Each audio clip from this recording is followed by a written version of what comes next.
আপনার এই পেঁপে গাছ কি হাইব্রিড পেঁপে গাছ নাকি এটা? না, আমার দেশি দেশি। হাইব্রিড পেঁপে গাছ আমি লাগাই নেই, গত বড় লাগাই নাই, এই বছর লাগাই নাই। এবছর 2টা চারা আনছি, লাগাইছি। আমি হাইব্রিড লাগাই না। হাইব্রিড পেঁপে গাছ নরম হালকা থাকে, বাজারে নিলে বাজারে দাম কম থাকে, পাকলে মিষ্টি না, অমিষ্টি হয় না, পাবলিকে খায় না।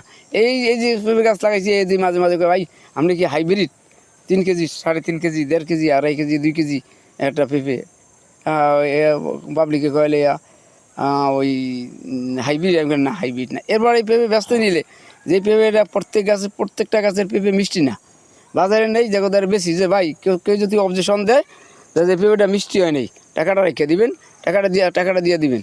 আর না হয় পেঁপে দিয়ে দিবেন, আমি একটা পেঁপে দিয়ে দিই। একটা লোক পাশে দিয়ে কিনে নিয়ে খাইতারলো না, বারেও মনটা ক্ষুণ্ণ হইলো। হ্যাঁ, আর আমার দ্বারাও কষ্ট লাগলো। আমি জায়গাদারে পাইকারি বেশি যে ভাই যেই পেঁপেটা মিষ্টি না বলে টাকাটা রেখে দিবেন।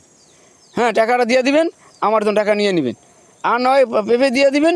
আমি কারো ঠক দিতে রাজি না, আমি কারচুপিটা বুঝি না।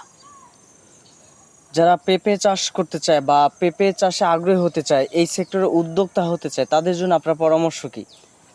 তারা আমি যা বললাম অতি পাশে এই কিছুক্ষণ আগে, হ্যাঁ, এই পরিচর্যা আর এর উদ্যোগ কিছুই না।